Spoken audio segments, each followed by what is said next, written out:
ꯑꯍꯥꯟꯕꯃꯛꯇꯗ channel ꯑꯁꯤꯒꯤ ꯋꯥꯔꯤ ꯇꯥꯕꯤꯔꯤꯕ listener ꯈꯨꯗꯤꯡꯃꯛꯄꯨ ꯁꯣꯏꯕꯝ ꯔꯣꯁꯅꯤꯅ ꯇꯔꯥꯝꯅ ꯑꯣꯛꯆꯔꯤ꯫ ꯑꯩꯍꯥꯛꯅ ꯉꯁꯤ ꯄꯥꯊꯣꯛꯆꯒꯗꯧꯔꯤꯕ ꯋꯥꯔꯤ ꯑꯁꯤꯒꯤ ꯃꯃꯤꯡꯅ ꯅꯨꯡꯁꯤ ꯆꯔꯣꯡ꯫ ꯋꯥꯔꯤ ꯑꯁꯤ ꯑꯏꯕꯅ ꯏꯕꯤꯔꯛꯄ ꯃꯇꯝꯗ ꯌꯥꯝꯅ ꯐꯖꯅ ꯏꯕꯤꯔꯛꯏ꯫ ꯑꯗꯨꯕꯨ ꯄꯥꯊꯣꯛꯆꯔꯤꯕꯤ ꯑꯩꯍꯥꯛꯅ ꯁꯣꯏꯈꯤꯕ ꯂꯥꯟꯈꯤꯕ ꯌꯥꯎꯔꯕꯁꯨ ꯇꯥꯕꯤꯔꯤꯕ ꯂꯤꯁꯅꯔ ꯈꯨꯗꯤꯡꯃꯛꯅ ꯄꯨꯛꯆꯦꯜ ꯆꯥꯎꯅ ꯉꯥꯛꯄꯤꯌꯨ ꯍꯥꯏꯕ ꯋꯥꯐꯝ ꯑꯁꯤꯒ ꯂꯣꯏꯅꯅ ꯃꯌꯥꯝ ꯄꯨꯟꯅ ꯋꯥꯔꯤ ꯑꯁꯤ ꯇꯥꯃꯤꯟꯅꯔꯁꯤ꯫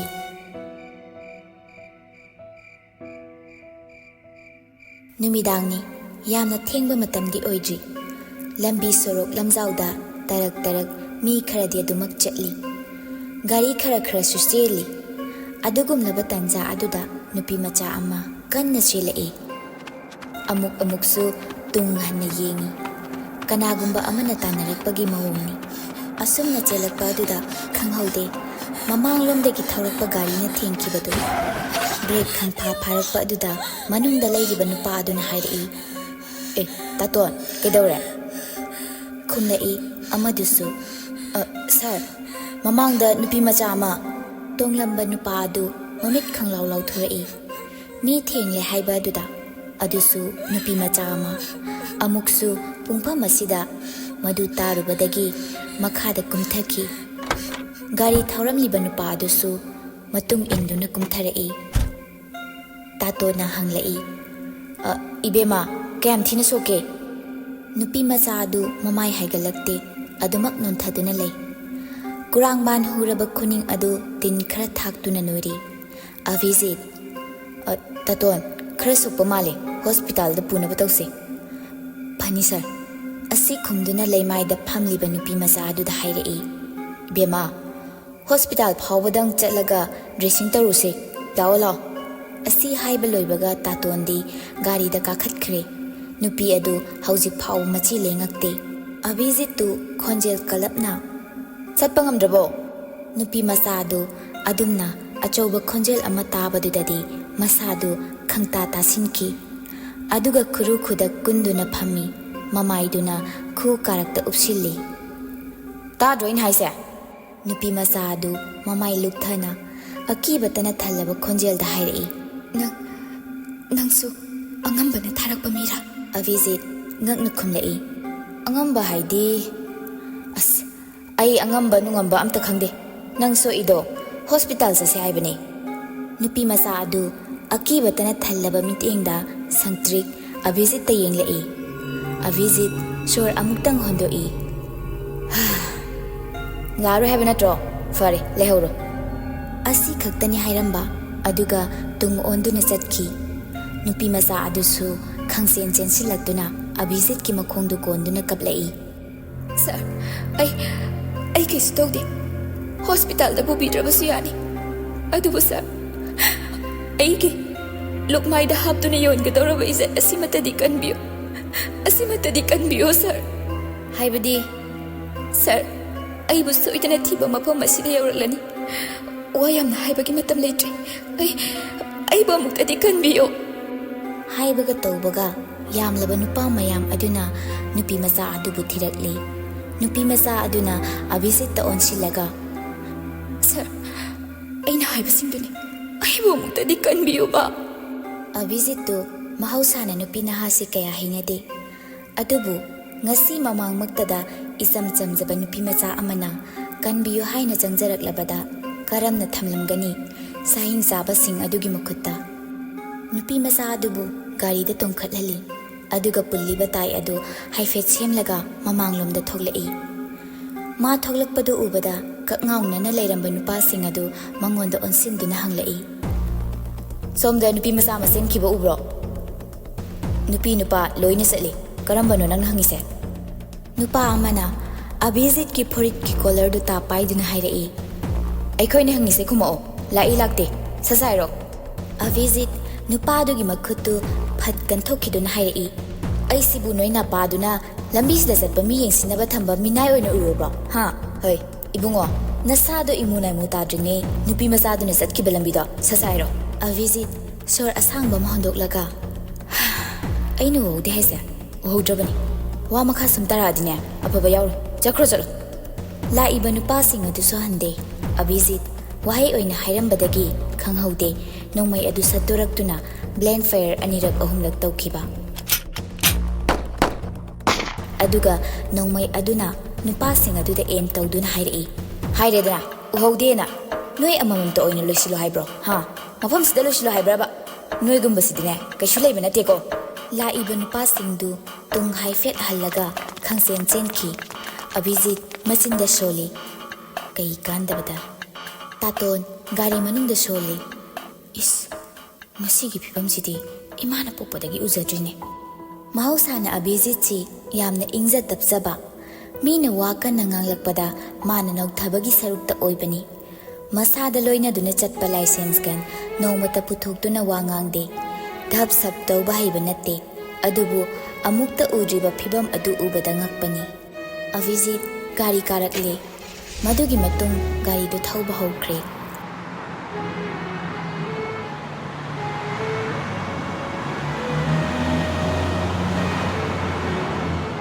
Somdana Rasina Taningde Karisu laitaba nupi masa amadu phauba thiba ngamdaba noibu na thibong thaudana kaidongna doino Blekina Itembema fana kanna di thibani adubu phangdre Kunjona amuk laurai Noidine na thibong do yam sau Yurem thao na yu thaknaba honaringaida kaisu laitraba nupi masa adu na thokhraba natro Selinna Kaka hayeng phaubogi manungda phangnaba tawjage Kunjo Kudom biga de singladuna only 2 days. Piri banumisi phawbagi manungda nupi masado. Ifam da puraktrabadi. Noi aibu phatte haibadi yareko. Kunjo du asi hairam laga sangkhre. Naha masa singa dusu amana amada yengnari. Mai pakna batausi haibagi maongni.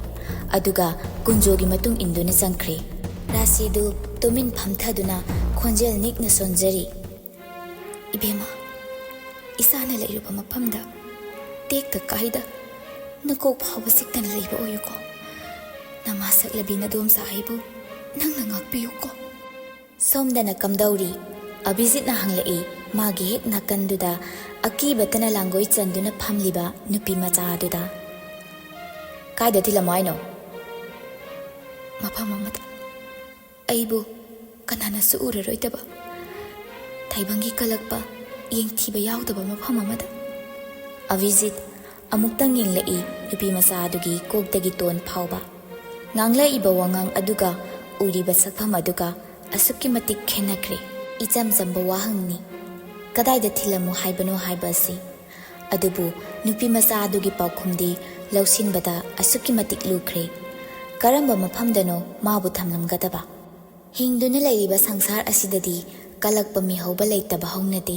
adu oiba tarabadi nupi masa asina hairiba mafam asi karamba mafam oigadawriba asiba kauba adugumlaba mafam adu oigadawribra mafam adudana kamdawna yohangani oithoktabani paukhom asigi wahanthok khangna thabak tawbadi gari thawriba tatona mu hanglai ibema haujikti nang aikhoida sangjaraklabani nangbu tekta kaidana lehalamba haibasa aikhoigi thawni Aikhoina sunangbu lambi lamjao amada natraga akhuba leirak amada thamlamba haibase aikhoida nangna sangjarakpagi kanaba karino nupi masa adu tapna hairei khangde aina khoida aibu kari ki kanbi hairuribanu mikubaduda aibu sarak tamduna gyan menta dana leirambane hena ba noina aibu kanbide adubu aigi sangjaphamna kadaidano ai khangje nupi adu Wahai kharasi haina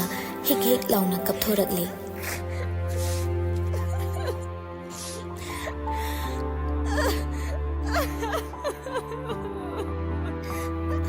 Abhijit no matamit mangda asigumba matau udri nupi kayadi ukre adubu mangonda singnaba mabu pamjabagi ngaujabagi mabu khudum channaba hotnaba adubu ngasigi matau asina mamangda Mapi tana hikna tengthaba Kanasu leizadabagi matau asigumba asonba matau ma uji amukta phauba Abhijit tu kari tawni haiba khangdre haifet lengduna pocket tagi handkerchief ama lauthokduna piri nupi adusu lauduna mapi adu taithui aduga manaton mayada thamduna kanna hekta kamduna natonda sintharakliba pirang adu thingzili Madu ubada Abhijit tu sugatlaga thongnawlomda onsinduna hairei.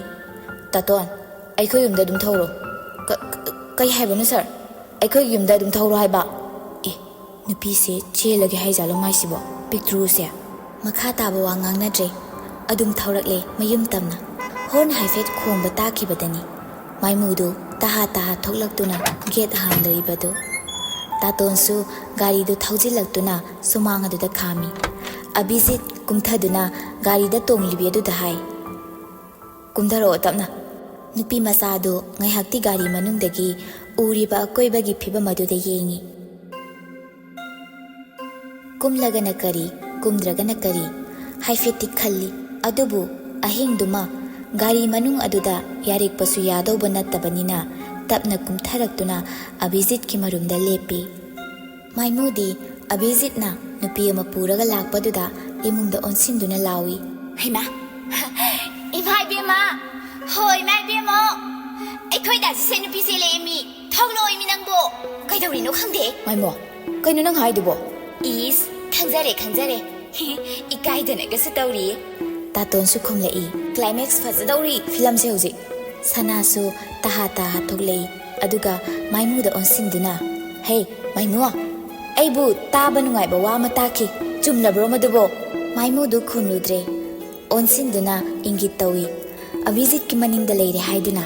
Sana ngahak hiptharubagi thadoklambo masam adu punsin kumtharaktuna Abhijit ki tungda leplibi nupi adugi manakta lai. Aduga nokfet tawna hairei. Yengoi, yumase ngasidagidi ichagi su yumni. Lao, changasi lao. Nupi adu khong thangu yade. Sanana changsinduna nungsina konsinduna chatpa haubada nupi masadu khangsen chenthoki. Aduga Abhijit set na konsili. Abhijit masana phauba khangdre tawriba mawong si karino. Mama ibemana wakhal ama puri sengdokpagi tanja pide. Somdana nupi masadu akibana langoi chankre. Nupi adu Abhijit ta konbadu thadokte. Aduga kaplaga hairei. Sir, aibu kanamta da pibiganu. Ai sir na khwaidagi wararoi khanba sagada thambiyo. Sir da su polum ohenbiganu aibu. Abhijit nupi adu tapna inthoraktuna mamada makut thillaga hairei. Sise aigi mane. Aduga sina aigi yum. Mafam asidadi nangbu sokpa ngamgadaba kanasu leiraroi. Sana ngasaidagi masana mamo purakle haibagi nungaibada nupi aduda luthana yenglude. Masana mabu sak takpaduda yenglubani. Nupi masadu yamna waraba mali. Maithong imak maksili. Makalamba maithong oide. Samlang adusu ipapai. Setliba phizol adu tanandre. Litliba t-shirt adugi kudang adusu tatli tawi.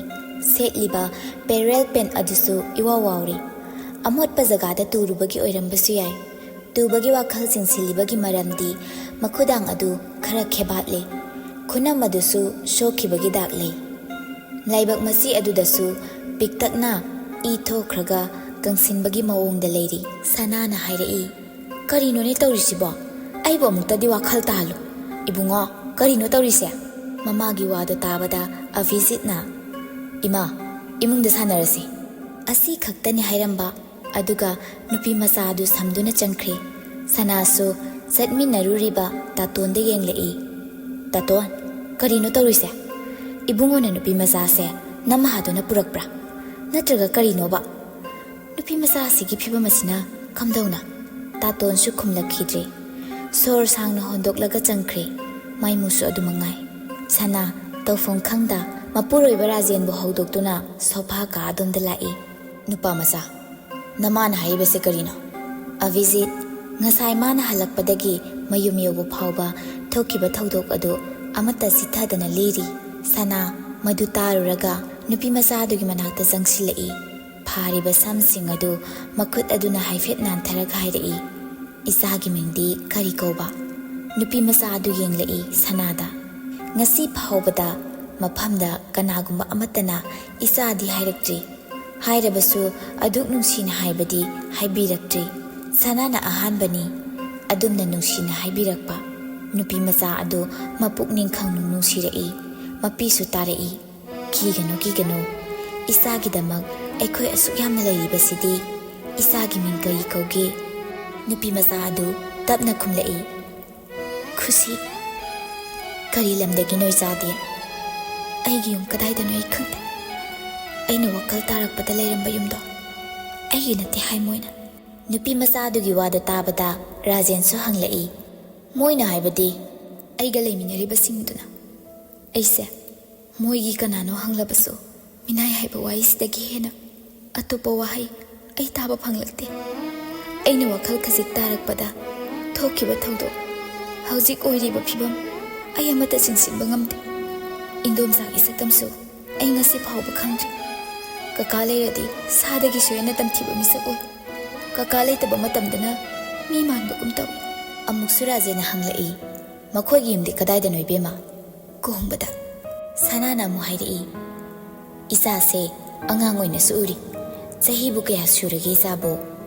ꯆꯍꯤ 19, 12 ꯊꯥꯗꯧꯅꯤ꯫ ꯑꯗꯨꯕꯨ form ꯐꯤꯜꯑꯞꯀꯤ ꯄꯩꯁꯥ ꯄꯨꯊꯣꯛꯄꯤꯅꯕ ꯂꯩꯇꯕ꯫ ꯑꯩꯅ ꯂꯥꯏꯔꯤꯛ ꯇꯝꯒꯦ ꯍꯥꯏꯔꯨꯔꯕꯁꯨ 10 ꯐꯥꯎꯕ ꯇꯝꯂꯒ ꯅꯃꯤꯡꯅ ꯊꯥꯛꯏꯕ ꯍꯩꯔꯤꯕꯗꯨꯅ ꯐꯝꯍꯜꯂꯦ꯫ ꯃꯤꯅꯥꯏ ꯅꯪꯅ ꯂꯥꯏꯔꯤꯛ ꯌꯧꯕ ꯐꯥꯎꯕ ꯇꯝꯂꯒ ꯀꯩꯗꯧꯒꯦ ꯍꯥꯏꯔꯤꯅꯣ ꯍꯥꯏꯅ ꯍꯪꯉꯤ꯫ ꯁꯅꯥꯗꯨ ꯃꯆꯤꯟꯗ ꯇꯞꯅ ꯁꯣꯜꯂꯤ, ꯑꯁꯨꯛ ꯆꯥꯎꯈꯠꯂꯕ ꯃꯇꯝꯁꯤꯗꯕꯨ ꯑꯁꯤꯒꯨꯝꯕ ꯁꯥꯒꯤ ꯋꯥꯈꯜꯂꯣꯟ ꯆꯦꯟꯕ ꯃꯤꯑꯣꯏꯁꯤꯡꯁꯤꯕు ꯂꯩꯔꯤꯗ꯭ꯔꯅꯦ?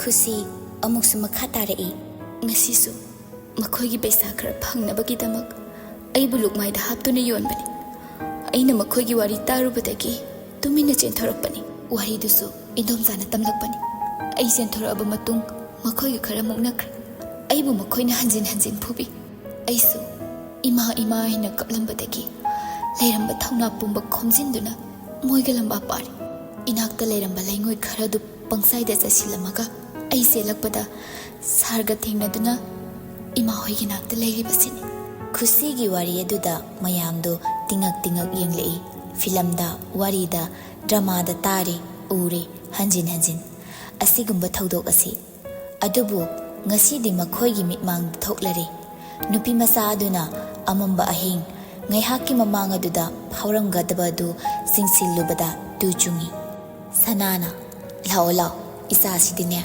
ꯀꯩꯁꯨ ꯈꯜꯂꯨꯅꯨ, ꯏꯃꯥꯒ ꯇꯨꯝꯃꯨꯔꯁꯤ ꯂꯥꯛꯑꯣ꯫ ꯏꯕꯨꯡꯉꯣ, ꯅꯣꯏꯁꯨ ꯄꯣꯊꯥꯅꯕ ꯇꯧꯔꯣ, ꯍꯌꯦꯡ ꯅꯣꯡꯉꯥꯜꯂꯒ ꯀꯔꯤ ꯀꯝꯗꯧꯕ ꯍꯥꯏꯕꯗꯣ ꯈꯟꯅꯔꯁꯤ꯫ ꯁꯅꯥꯅ ꯇꯧꯗꯨꯅ ꯈꯨꯁꯤꯗꯨ ꯏꯔꯨ ꯃꯥꯏꯊꯖꯍꯜꯂꯤ꯫ ꯏꯕꯦꯝꯃ, ꯏꯃꯥꯒꯤꯗꯤ ꯐꯅꯦꯛ ꯉꯥꯛꯇꯅꯤ, ꯅꯪꯕꯨ ꯐꯅꯦꯛ ꯁꯦꯠꯄꯁꯤ ꯍꯩꯒꯗ꯭ꯔꯣ?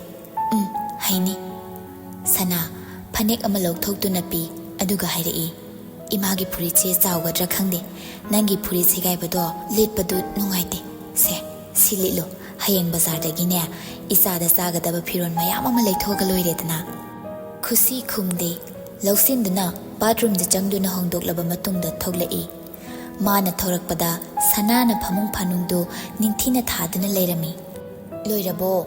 ꯂꯥꯛꯑꯣ ꯂꯥꯛꯑꯣ, ꯅꯪ ꯉꯁꯥꯏꯒꯤ ꯐꯤꯕꯝꯗꯨꯗ ꯇꯨꯝꯂꯕꯗꯤꯅꯦ ꯇꯨꯝꯊꯕ ꯌꯥꯔꯣꯏꯗ꯭ꯔꯅ ꯏꯃꯥꯅ ꯂꯨꯖꯊꯣꯛꯍꯟꯕꯅꯤ꯫ ꯇꯨꯝꯃꯁꯤ ꯂꯥꯛꯑꯣ, ꯇꯨꯝꯃꯁꯤ ꯂꯥꯛꯑꯣ꯫ ꯈꯨꯁꯤ ꯀꯥꯈꯠꯇꯨꯅ ꯐꯃꯨꯡ ꯑꯗꯨꯗ ꯍꯤꯞꯄꯤ꯫ ꯁꯅꯥꯅ ꯅꯤꯡꯊꯤꯖꯅ ꯐꯩꯖꯨꯞ ꯑꯗꯨ ꯆꯤꯡꯈꯠꯄꯤꯗꯨꯅ ꯅꯨꯡꯁꯤꯅ ꯅꯥꯟꯕꯤꯔꯒ ꯍꯥꯏꯔꯛꯏ, ꯕꯦꯝꯃ, ꯐꯖꯅ ꯇꯨꯝꯃꯨꯀꯣ꯫ ꯑꯁꯤ ꯍꯥꯏꯔꯝꯗꯨꯅ ꯁꯅꯥꯗꯨ ꯊꯣꯛꯈ꯭ꯔꯦ꯫ ꯈꯨꯁꯤꯗꯗꯤ ꯉꯁꯤꯒꯤ ꯊꯧꯗꯣꯛ ꯑꯁꯤ ꯃꯪꯒ ꯆꯞ ꯃꯥꯟꯅꯔꯤ꯫ ꯑꯍꯥꯟꯕꯅꯤ ꯃꯉꯣꯟꯗ ꯑꯁꯨꯛ ꯅꯨꯡꯁꯤꯅ ꯇꯧꯕꯤꯕ꯫ ꯑꯄꯥꯝ ꯄꯥꯝꯗ ꯍꯪꯗ꯭ꯔꯕꯁꯨ ꯈꯧꯔꯥꯡꯗꯨꯅ ꯂꯥꯛꯂꯕ ꯃꯤꯅꯨꯡꯁꯤ ꯏꯔꯤꯛ ꯑꯃꯈꯛ ꯐꯪꯖꯕꯗ ꯑꯋꯥꯕ ꯄꯨꯝꯕ ꯀꯥꯎꯕꯒꯨꯝ ꯇꯧꯏ꯫ ꯁꯅꯥ ꯊꯣꯛꯂꯛꯇꯨꯅ ꯁꯣꯐꯥ ꯀꯥ ꯑꯗꯨꯗꯒꯤ ꯃꯆꯤ ꯂꯦꯡꯗꯅ ꯂꯩꯔꯤꯕ ꯔꯥꯖꯦꯟꯒꯤ ꯃꯅꯥꯛꯇ ꯆꯪꯁꯤꯟꯗꯨꯅ ꯐꯝꯃꯤ꯫ ꯃꯣꯏꯄꯥꯎ, ꯄꯣꯊꯥꯅꯕ ꯇꯧꯔꯁꯤ꯫ ꯁꯅꯥ, ꯉꯥꯏꯍꯥꯛꯀꯤ ꯃꯃꯥꯡꯗ ꯇꯥꯈꯤꯕ ꯋꯥꯔꯤꯗꯣ ꯃꯪ ꯑꯣꯏꯔꯝꯂꯕꯗꯤ ꯀꯌꯥꯝ ꯅꯨꯡꯉꯥꯏꯅꯤ꯫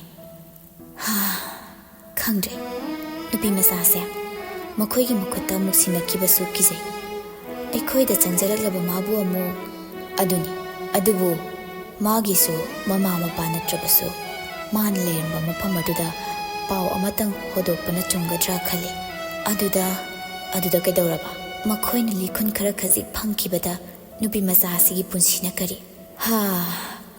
ꯈꯪꯗ꯭ꯔꯦ, ꯅꯪꯅ ꯋꯥꯔꯤꯕꯗꯨꯁꯨ ꯆꯨꯝꯃꯤ꯫ ꯍꯧꯖꯤꯛꯁꯨ ꯍꯨꯏ ꯑꯉꯥꯎꯕꯒꯨꯝ ꯊꯤꯔꯝꯈꯤꯅꯤ꯫ ꯑꯕꯤꯖꯤꯁꯨ ꯇꯨꯝꯊꯕ ꯌꯥꯗ꯭ꯔꯕ ꯃꯥꯜꯂꯤ꯫ ꯃꯥꯒꯤ ꯀꯥꯗꯒꯤ ꯊꯣꯛꯂꯛꯇꯨꯅ ꯃꯃꯥ ꯃꯄꯥꯅ ꯋꯥꯔꯤ ꯁꯥꯔꯤꯕ ꯑꯗꯣꯝꯗ ꯂꯥꯛꯏ꯫ ꯃꯆꯥ ꯊꯣꯛꯂꯛꯄꯗꯨꯗ ꯁꯅꯥꯅ ꯍꯪꯂꯛꯏ, ꯕꯨꯡꯉꯣ, ꯇꯨꯝꯊꯕ ꯌꯥꯗ꯭ꯔꯕꯣ ꯅꯪꯕꯣ?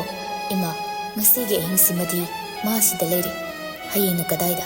Adini, noi paung ibani na sanariba warisisu. Makoigi mayumduda hairubana pharibra, haidabana pharibra. Chumi. Isana kari khaliba hayu tasi. Pabung. Aikhoiga moiga kari suthoknaba nate. Hayeng phariba makhaidi phai. Khitang soikibada aikhoise phajafam leiru. Migi masado kanana nude thamo haige haina aikhoina lalhogani. Adudi nupi macha se adum pikrase haidibro. Ima kaina saji ubada sadana tokiba yawramoida. Makhoisu kaini aduga nupi macha sina saji. Aduna kanbiraba mabu amu thazilubadi isorna sungakpiroi. Aduni ipana khalibase. Isana kai khanba. Pabungna chalaga nupi masado sida lairen haibiram. Moigi pakhum matungina kaidauba adu yenglase pabung. Phare phare. Nakhoi sina phani haibado adum tawrasi. Matam sisu thengi pothanaba tawrasi. Bunga nang susang moi paung sulak piro. Sumaina ungdana aheng chupa mafamaga yagadaba nate. Ayukta mu khanarasi.